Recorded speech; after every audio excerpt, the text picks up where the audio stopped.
वैकुंठ चतुर्दशी हरिहर मिलन का दिन है।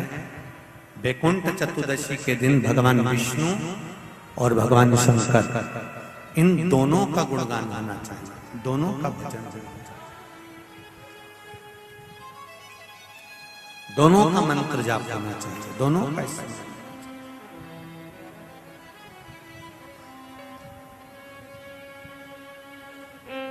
आप सबसे निवेदन है, कल हरिहर मिलन के दिन आपके घर में शिवलिंग होगा और लड्डू गोपाल होंगे।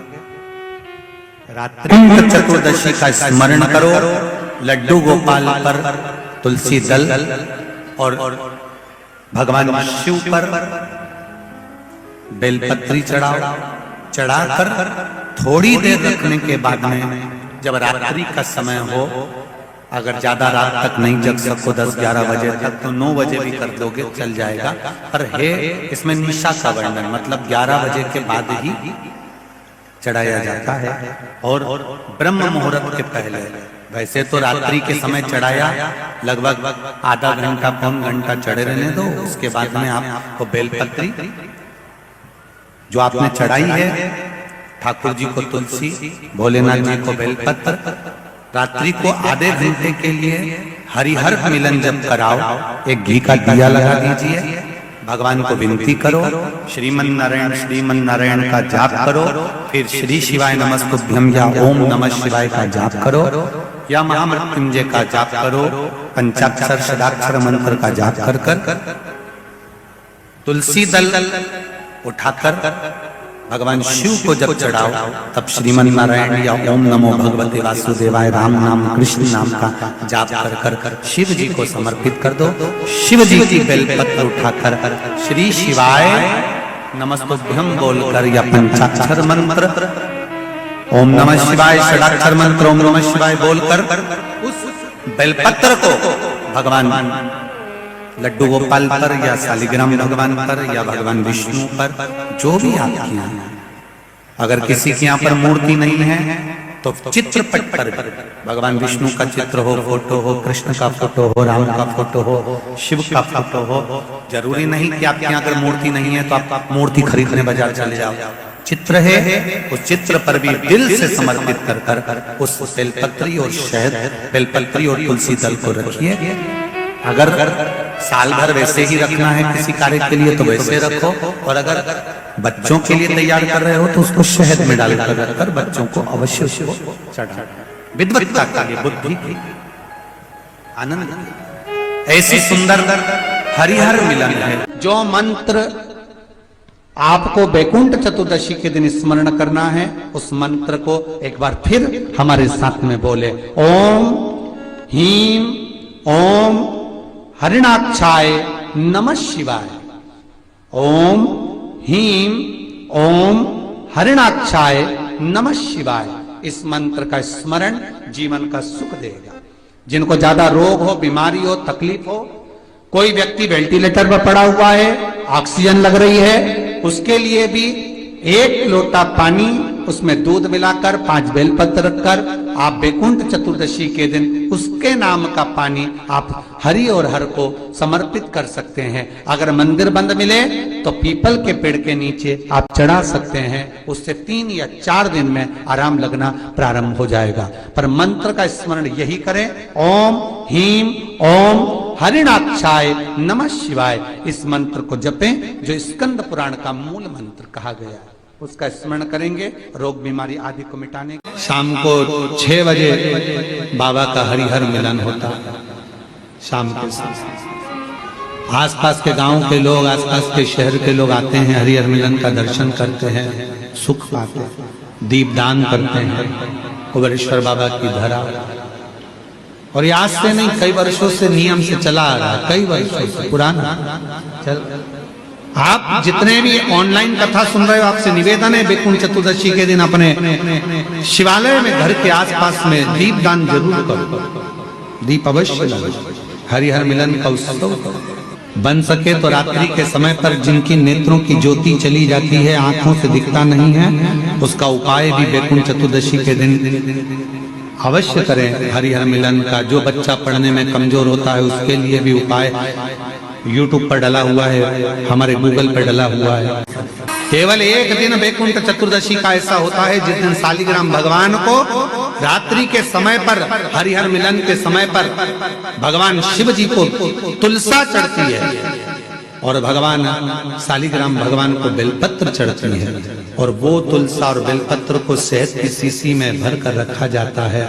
फिर उस शहद को जो बच्चा विद्वान नहीं है, पढ़ने में कमजोर है, उसको दिया जाता है। कई लोग उसको नेत्रों में लगाकर नेत्र ज्योति को बढ़ाते हैं। बड़ी महत्ता, हरिहर मिलन की महत्वता का वर्णन। शिव शंकर अपने पूर्व कर्म का भोग मनुष्य को भोगना ही पड़ता है, ये शुक्राण कर रही है। अच्छा कर्म करा, चुईया का जन्म पाया, चुईया का जन्म पाकर भी अच्छा काम कर दिया। दिए में जल पीने के लिए गई थी और उससे उसके मुख से बत्ती बढ़ गई, दिया और तेज प्रज्वलित हो गया। उसका पुण्य ये मिला कि विदर्भ राज के घर में ललिता बनकर जन्म ली, बेटी बनकर राजा के घर में विवाह हो गया, राजा के घर में भी श्रेष्ठ रानी बन गई। ये पूर्व का कोई सुख होता है जो हमको मिला। के महीने में जो दीपदान होता है, माताएं सवेरे घाट पर स्नान करने जाती हैं तो वहां दिया लगाती हैं। शाम को तुलसी का क्यारा, दरवाजा सब दूर दीपदान होता है।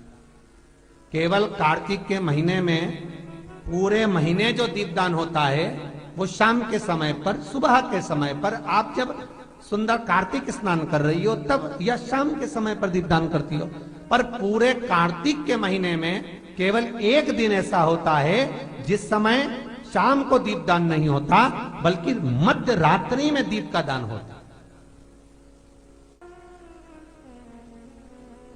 कौन सा दिन है वो? पूरे कार्तिक के महीने में केवल एक दिन ऐसा होता है जिस दिन मध्य रात्रि में दीपदान होता है, ना सुबह ना शाम। हाँ, सुबह शाम आप तुलसी जी को लगा रहे हो अपनी जगह पर तुम अगर कार्तिक के महत्तम का स्मरण कर रहे हो, कार्तिक का स्नान कर रही हो, कार्तिक नहा रहे हो, या कार्तिक का व्रत कर रहे हो, या पचवीगन का व्रत कर रहे हो, या भीष्म पंचक का व्रत कर रहे हो,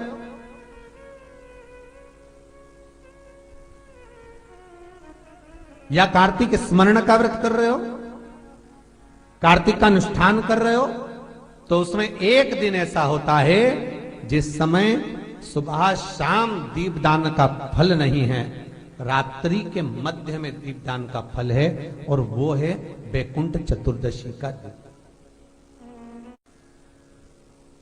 पूरे कार्तिक के महीने में केवल एक ही दिन रहता है जिस दिन शाम के दीपदान का फल नहीं है, मध्य रात्रि के दीपदान का फल। दीपावली पर जो दिए लगाए वो 11 दिए, 21 दिए, 5 दिए, 7 दिए, ऐसे लगाए जाते हैं। एकादशी के दिन जो दीपदान करा उसमें 11 दिए, 7 दिए, 21 दिए, ऐसा दीपदान होता है। पर वैकुंठ चतुर्दशी का जो दिन है महाराज, इस दिन रात्रि को 11 बजे से लेकर 12:30 के बीच में दीपदान होता है, और 14 दिए का दान होता है महाराज। इसमें 14 दीप का,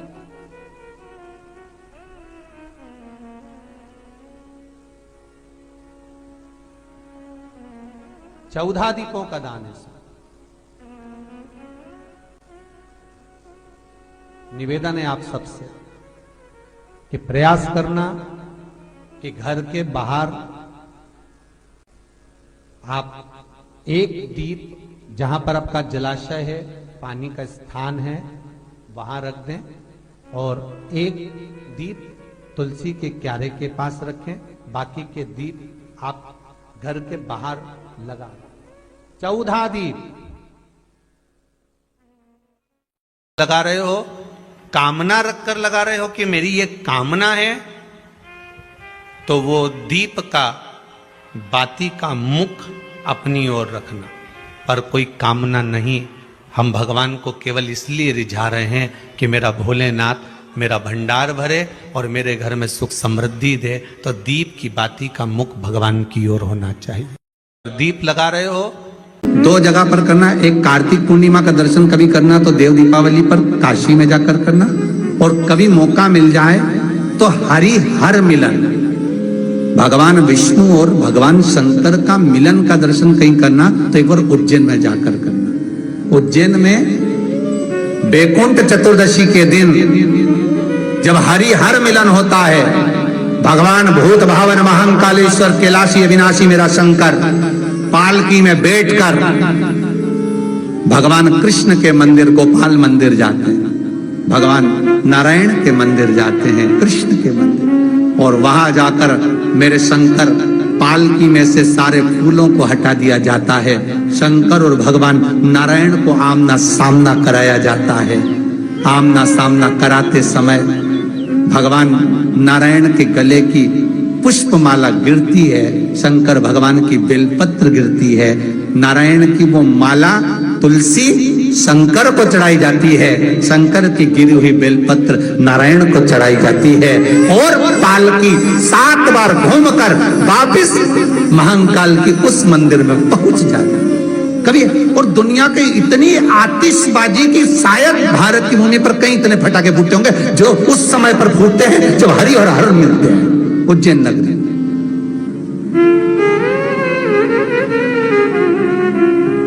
जो हरि और हर का मिलन होता है बैकुंठ चतुर्दशी के दिन, कोई साधारण बैकुंठ चतुर्दशी नहीं है महाराज। कथा कह रही है, धनेश्वर अपशब्द कहता, ताने देता, शरीर बेकार हो गया, किसी काम का नहीं। किसी पर एक उंगली जब हम उठाते हैं तो ये 3 उंगली हमारी ओर जाती है। ये बात हम पहले भी कहे। धनेश्वर इस चीज का स्मरण नहीं कर पाया कि हम गंगा नहाने वालों पर, नर्मदा नहाने वालों पर, कथा सुनने वालों पर, भजन करने वालों पर उंगली उठा रहा। शरीर में रोग हो गया, बीमार पड़ गया। पिता बड़े दुखी थे। धनेश्वर के पिता ने ये विचार करा कि आखिर इसका उद्धार कैसे होगा। रोज धनेश्वर अपशब्द कहता था, रोज उंगली उठाता था, रोज गालियां देता था, रोज खाने देता था। आज उसको नहीं मालूम था कि बैकुंठ चतुर्दशी का दिन है। काय का दिन है? जम के बोलो जरा, बैकुंठ चतुर्दशी का दिन। ये धनेश्वर को नहीं मालूम था। उसका रोज का नियम था जो नदी नहाने जाए, नर्मदा नहाने जाए, गंगा नहाने जाए, कथा सुनने जाए, या मंदिर जाए, या देवालय जाए, या कोई सत्संग करे, या भजन करे, और या शब्द कहता फिरे। तो धनेश्वर आज फिर एक भक्त स्नान कर कर आ रहा था, जल का पात्र हाथ में था, सुबह का समय था, शिव जी को जल चढ़ा रहा था। शिवालय में जल चढ़ाते चढ़ाते धनेश्वर ने आज कुछ कहा नहीं, आज कुछ नहीं कहा, पर धनेश्वर ने उस जल चढ़ाने वाले का सुबह के समय पर केवल जल चढ़ाते समय मुख देखे, और मुख देखा। धनेश्वर चला। स्कंद पुराण कहती है धनेश्वर जब चला आगे खड्डे में जाकर गिर गया, गिरा, प्राण छूट गए। इतना बड़ा पापी था कि शरीर का कष्ट भी भोग रहा था। उसके बाद भी ये मरने के बाद नरक नहीं गया, अगर गया तो बैकुंठ गया। कारण केवल इतना सा था कि जिस दिन इसने जल चढ़ाने वाले का दर्शन करा था वो बैकुंठ चतुर्दशी का दिन था, और बैकुंठ चतुर्दशी के दिन का दर्शन करा। इसलिए सुन लो, जितने लोग आस्था पर कथा सुन रहे हैं, जितने फेसबुक पर सुन रहे हैं, और जितने लोग भीकन गांव की पावन धरा पर सुन रहे हैं, आपने 7 दिन की कथा सुनी के लिए हरिहर मिलन का दिन, बैकुंठ चतुर्दशी का दिन। अगर कथा तक पहुंच जाओ तो अच्छी बात, टीवी के सामने भी बैठ गए तो अच्छी बात, मोबाइल के सम्मुख में भी सुन ली तो बहुत अच्छी बात। पर जो भीकन गांव तक भी नहीं पहुंचा तो कम से कम कोई गांव का व्यक्ति अगर कथा सुनकर निकल कर जाए तो उसका केवल दीदार कर लेना, दर्शन कर लेना, उतने में बैकुंठ का मार्ग खुल जाए। बहुत धनेश्वर ने पूछा, मैंने कौन सा पुण्य करा था जो मुझे बैकुंठ का द्वार खुला मिला? चित्रगुप्त महाराज ने कहा, धनेश्वर ब्राह्मण, तुमने पाप तो इतना करा था कि तुमको नरक भोगना था। केवल बैकुंठ चतुर्दशी के दिन स्नान कर कर आ रहे व्यक्ति का, शिवजी पे जल चढ़ाते हुए आ रहे व्यक्ति का मुख का दर्शन कर लिया था। इसलिए वैकुंठ चतुर्दशी हरिहर मिलन का दिन है।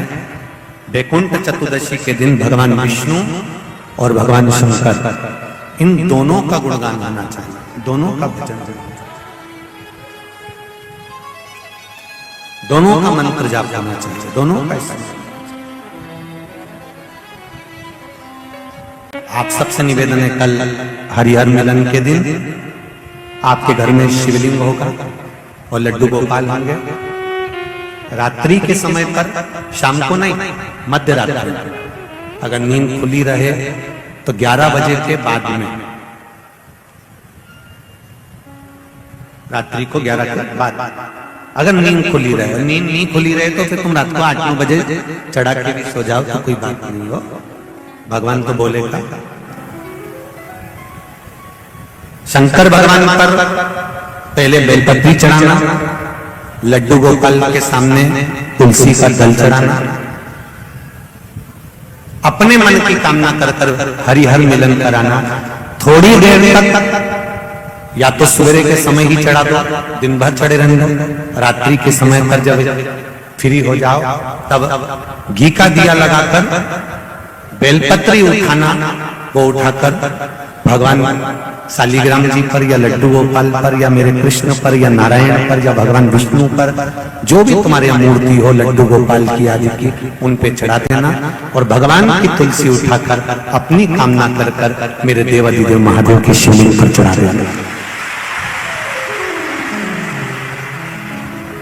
रात्रि को ही हो सके तो ब्रह्म मुहूर्त तक, अगर नींद खुली रहे तो उठा लेना, नींद खुले तो रात को ही, रात्रि के समय ही उस बेलपत्री और तुलसी को संभाल के रख लेना। वही बेलपत्री तुलसी विद्या के लिए, और जो बच्चा माइंड से तकलीफ में रहता है, जो बच्चा पलंग पर गंदगी करता हो या जिसका विवेक बुद्धि स्थिर नहीं रहती हो, उसके लिए ये बेलपत्री और तुलसा हमेशा कार्य आती है। कल वही वैकुंठ चतुर्दशी का दर्शन आप भाव से, आनंद से अपने अपने घरों में करें, भक्ति के साथ, आनंद के साथ शिव कथा करें। धनेश्वर पूछ रहा है कि मेरे प्राण छूटे, मैंने तो पाप करा था, ये वैकुंठ का तो कहा। केवल भगवान विष्णु ने काशी में जाकर भगवान शंकर की आराधना मणिकर्णिका के घाट पर करी थी। शंकर भगवान ने अपना सुंदर भाव सुदर्शन चक्र भगवान विष्णु को दे दिया था और भगवान विष्णु ने अपना नेत्र भगवान शंकर को दे दिया था। तब भगवान विष्णु ने कहा था देवऋषि नारद से, नारद पूरे वर्ष में केवल एक दिन ऐसा रहेगा वैकुंठ चतुर्दशी का, जिस दिन मेरा दरवाजा 24 घंटे खुला रहेगा, जो पापी से पापी जीव है वो भी प्रवेश करेगा। ये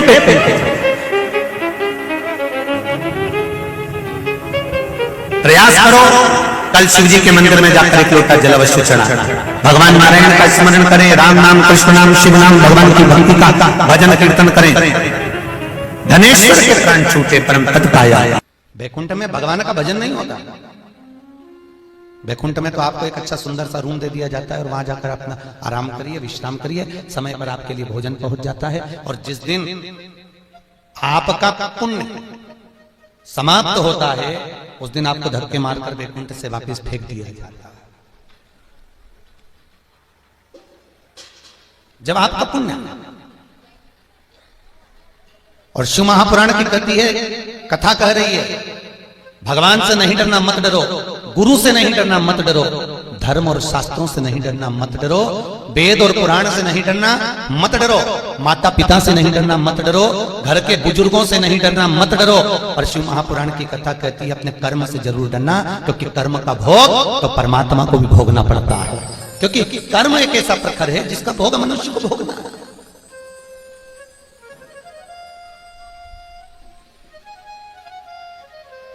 ध्यान दीजिए, आपने अगर गौ माता को एक रोटी दी है ना, गौ माता की पीठ पर यदि आपने हाथ फेरा है, गौ माता को अगर आपने रोटी दी है, गौ माता की सेवा करी है, तो वही गौ माता, जन्म लेती है दूसरा और तुम्हारी बहू बनकर तुम्हारे घर में आकर तुम्हारी सेवा करती है। आपने अगर किसी की सेवा करी है, किसी की चाकरी करी है, किसी को आपने अगर कुछ सहानुभूति दी है। आपको एक एकादशी का महत्व सुनाया था। 26 एकादशी होती है। कितनी? 26। और उन 26 एकादशी का जब उद्यापन करते हैं अपन, तो उद्यापन के बाद में कथा आती है 26 एकादशी का महत्व। सुना है आप लोगों ने? 26 एकादशी का महत्व पंडित जी सुनाते हैं, ब्राह्मण सुनाता है कि एक नगर का राजा, जिसका इकलौता लड़का और एक ही लड़का उस राजा का, और वो लड़का का विवाह हो गया, घर में बहू आ गई। बहू आई, मात्र 2 महीने हुए थे बहू को आए हुए, और उस बहू ने आज राजा के लड़के की उस तलवार की म्यान को उठाकर देखा जिसमें तलवार रखी जाती है। उस म्यान, कितनी सुंदर म्यान है, कितनी सुंदर म्यान है। और म्यान को देखा तो उस बहू ने सोचा म्यान इतनी सुंदर है तो तलवार कितनी सुंदर होगी। और उसी समय पर उस बहू ने तलवार को निकाला, उस म्यान में से निकालते से तलवार में इतनी तेज चमक थी कि तलवार हाथ से छूट गई, और छूटते ही जहां पर उसका पति सो रहा था उसके गले पर जाकर पति मर गया। पति मरा, पत्नी ने सोचा राजा का इकलौता लड़का और आज मेरे हाथ से अगर मर गया है तो मेरे को फांसी की सजा राजा दे देगा। क्या करा जाए? उसने पति के शव को उठाकर तुलसी के क्यारे के पीछे बगीचे में डाल दिया। तुलसी के क्यारे के पीछे बगीचे में पड़ा हुआ। सवेरे सवेरे पंडित जी आए तुलसी उतारने के लिए। थोड़ा से बक्से उनकी आवाज आए। तुलसी उतारने के लिए जब पंडित जी आते हैं, उस बहू ने रोना चालू करा, और बहू बहुत रोई, चिल्ला चिल्ला के रोई, इस पंडित ने मेरे पति को मार दिया, इस पंडित ने मेरे पति को मार दिया। राजा के दूत आ गए और आकर उसको बंदी बना लिया। राजा भी आ गया, उसने अपने बेटे के शव को देखा, अंतिम संस्कार किया। अंतिम संस्कार कर कर आज राजा अपने सिंहासन पर बैठकर पंडित को दंड देने वाला है, और पंडित मना कर रहा है मैंने नहीं मारा। विश्वास करो मैं कोई चींटी को नहीं मारा, तो इसको क्यों मारूंगा? इससे मेरा संबंध क्या है मारने का? मैं क्यों मारूंगा?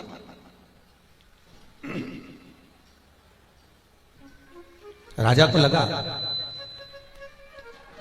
कि ये पंडित कभी जिंदगी में किसी का अपशब्द नहीं करा, कभी किसी के लिए आड़ी टेढ़ी बात नहीं कही, कभी किसी को ताना नहीं दिया, तो फिर थोड़ा बेस कम करो, थोड़ा सा हल्का सा। इसने किसी को ताना नहीं दिया, इसने कभी किसी को गाली नहीं दी, अपशब्द नहीं किया, तो फिर ये मेरे बेटे को क्यों मारेगा? ये मार नहीं सकता, ये मेरे बेटे को नहीं मारेगा। पर सारे सबूत इस पंडित के खिलाफ हैं। राजा ने अपने सिंहासन पर बैठकर कह दिया, इस पंडित ने मेरे बेटे का सिर काटा है, जिस हाथ से इसने मेरे बेटे का सिर काटा है इसका वो हाथ काट दिया जाए। पंडित का हाथ कटा। पंडित अब मंदिर में सेवा नहीं करता। अब राजा के महल के मंदिर में पंडित ने सेवा नहीं करता, सीधे अपने गुरु जी के पास गया। गुरुदेव, गुरुदेव, मैं आपसे केवल मेरा पुराना कर्म पूछने के लिए आया हूं कि मैंने ऐसा कौन सा कर्म करा था गुरुजी जो आज मेरा हाथ कट गया। मैंने कभी झूठ नहीं बोला, मैंने कभी बेईमानी नहीं करी, मैंने कपट नहीं करा, मैंने कभी बुरा नहीं करा, इसके बाद भी मेरा हाथ क्यों कटा गुरुजी? आप बताइए। गुरुजी ने कहा, मैं किसी के कर्म को नहीं जानता, पर मेरे गुरु काशी में रहते हैं, तू वहां चले जा, वहां जाकर पूछ ले। वहां पहुंचा, वहां जाकर गुरुजी के दरवाजे पर आवाज लगाया, गुरुदेव, गुरुदेव। गुरुजी तो नहीं थे, तो गुरुजी की पत्नी थी, वो निकल कर आ गई और आते से बोली, कौन है? गुरुजी हैं क्या? कहीं मर रहा होगा तेरा गुरु खोलला। ना जाने कहां पर तो गुरुजी रोता फिरे और उसके चेले यहां रोते फिरे। ना जाने कहां मर रहा होगा, चल निकल यहां से बाहर। गुरुजी की पत्नी ने धक्के मारकर उसको निकाल दिया। शाम को फिर वो गुरुजी के दरवाजे गया, गुरुदेव, गुरुदेव। अब पत्नी नहीं थी, गुरुजी थे। गुरुजी ने कहा, आइए भैया, बैठिए। कहां से आए हो? मैं साहब वहां से पधारा हूं। अच्छा, क्या बात है? मुझे कुछ प्रश्न करना था गुरुजी आपसे। आओ बैठो, पानी पियोगे? गुरुजी ने पानी पिलवाया। बोलो क्या प्रश्न है? गुरुजी, मेरा प्रश्न तो मैं बाद में करूंगा, पर पहला प्रश्न मेरा गुरुजी केवल इतना है कि आप इतने अच्छे स्वभाव के और आपकी धर्म पत्नी ऐसी क्रूर स्वभाव की, सवेरे में आया था ऐसी गाली बक रही थी, आपको इतना अपशब्द कह रही थी और मुझे भी धक्के मार कर निकाल दिया। गुरुजी मेरा कर्म का भाग्य बाद में बताना, पहले ये बताओ कि आपने ऐसा कौन सा कर्म करा था जो ऐसी चंद्र घंटा तुम्हें मिली है, ऐसी मिली, इसका कारण क्या? आप बताओ। गुरुजी ने कहा भैया देख, जिंदगी में पहला कोई मिला जिसने मुझसे अपना भाग्य पूछा, तो सुन,